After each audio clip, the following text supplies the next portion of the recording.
ma'am अखोई लंबी थीबसिदा यौबीरिबा अखोई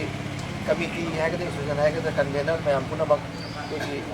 थोंबा इखा थाबा इमा इचे इतैमा नाउनुपी नाउनुपा मैम पुनमक इकाय खुलुजरी अखोई हाइरिबा लंबीसे मैम ने हेना खंगमनी जाय मणिपुर असेंबलीदा अखोई लाउबो लंबीदो अखोई लाउबा कांदा लंबीजे अखोइना कमाय तोगेदा एमएलए फनजु सेंबा यादब अदगे अमुसु स्टेट फदगे हाप सेंबसु यादब अमुसु अदगे आइना सेंबिंगे ना ngसागी सेंबसु यादब सेंसनसे कमाय तोगेदा सि लंबीजी फत्रे अदि लंबीजी नुनेगो यापुबा जगा लंबीनी अदुना हाइबना कोई पीएमसी स्वाइदा प्रधानमंत्री गिदा ऊपर कोत्रा तुक्सी सिदा केथे मै ब्लॉगसी आना कोई तौथोगा फतना सेंबगा सेंजेना आई सही मरी मामादी प्रोग्राम हपपने प्रोग्राम हापे असेंबली द मैम लाउबदो उरमगनी अदो पुलिस उरमिना अदगे मुसु केंद्र तौरे मो मोय मसे मैम नि मणिपुर की लाली के चुमेगे तौरे तौरे अदा लंबी सि तौखादा फाइदगी सिदा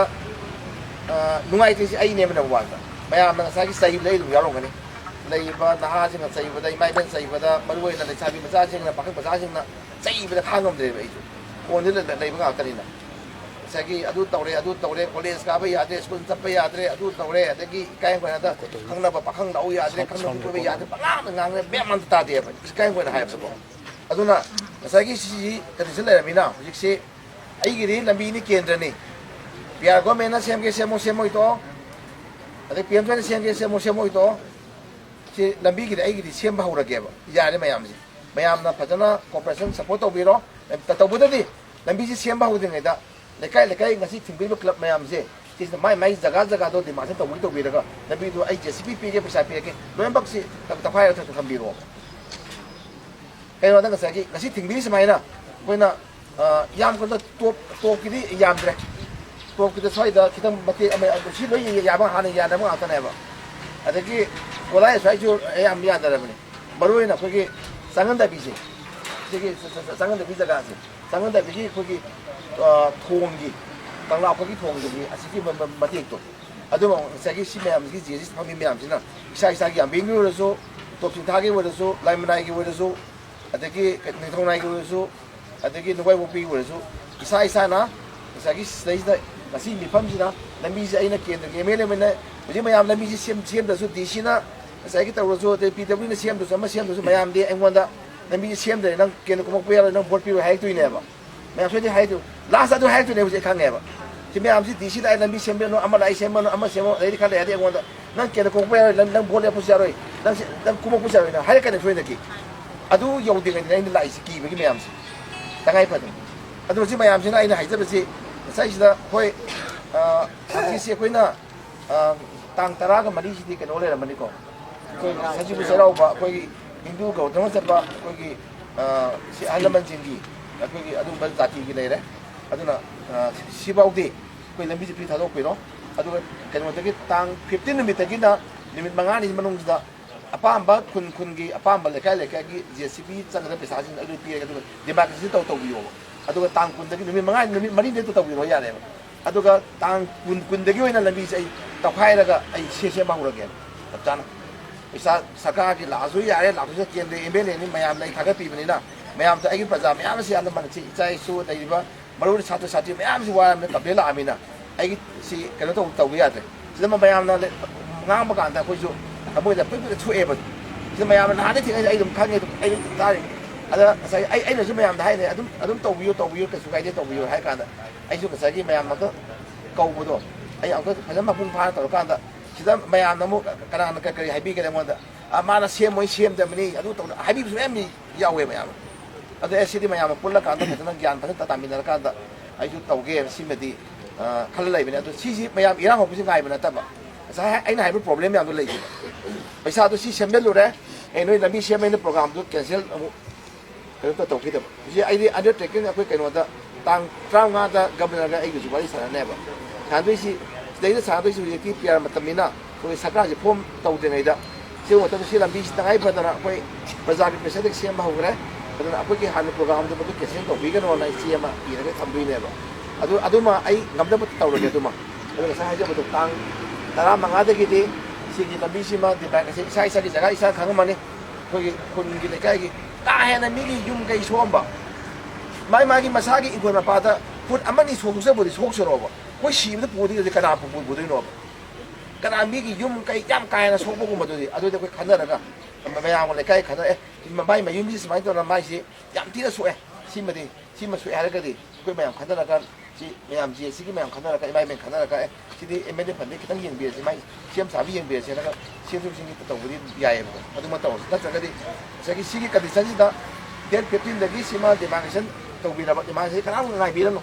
अदुम सी मयाम से लंबी थिंगा मैंने अदुम तौरसे यारे सी अदुम तौबीरो अदु तांग कुन निमितगी ए मेसिन चौ लोइ पुधरगा अदुम ए एनी तौरगा आई सी तांग कुनदगी होगा था अमनी मुदु लुगोइनो सेंगेबा अदा सिदैदा यानरगदी लंबी से हांदोबिरो सिदा मयामना यारोय हारगदी आई करी हाइदोनो अदु मखा ताना खनसेबा सिदा सिबो थमजगी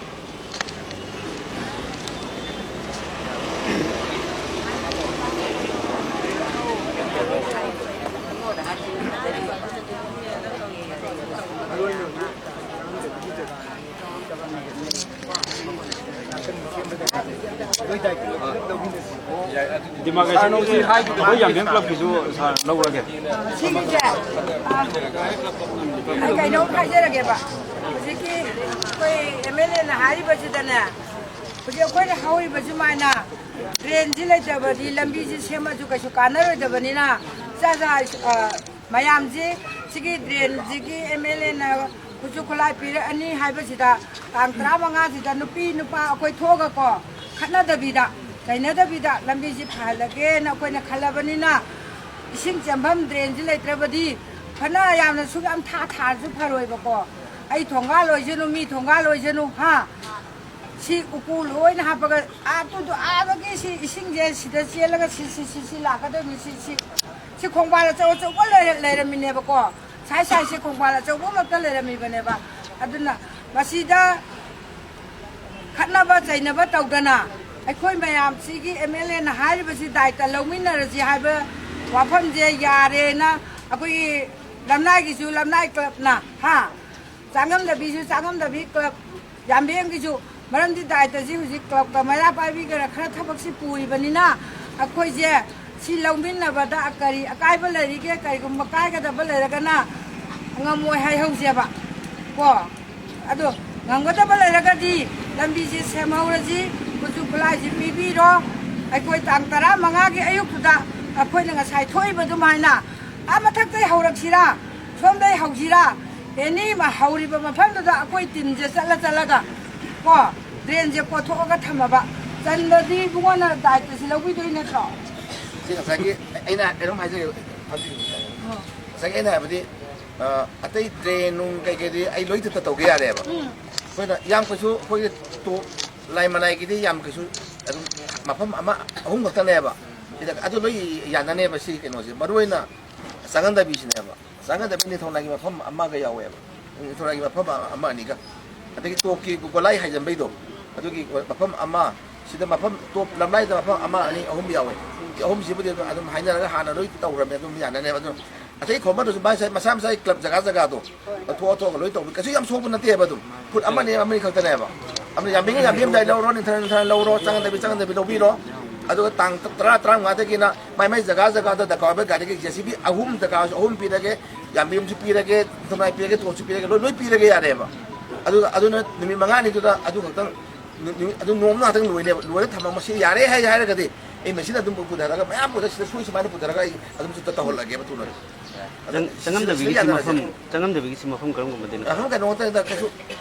कंगलाव कोक्तो कंगलाव की थोंगदो अदुई थोंदगेना कैसु याम दे मिन खोंग फु अदय नत्र नुगाई फुक्की नुगाई फुक्की फुक्की में माक ले रे बनेबा लोई माक ले रे बने माक ले रे माक ले रे तौरो या अदु यारे उजिति सिसी यारमिना उजिगे आइना हाइजब जेदा तांग 15 दगी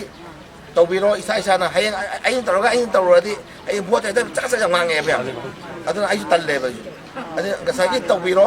अदुना इसा तौबीरो अदुगे मयाम तौ मतुंग देदी आइ नोय मतम कागा नोय लोयब मतम जु आइ लोइगे रुगी मतुंगेना तांग 15 सि लामन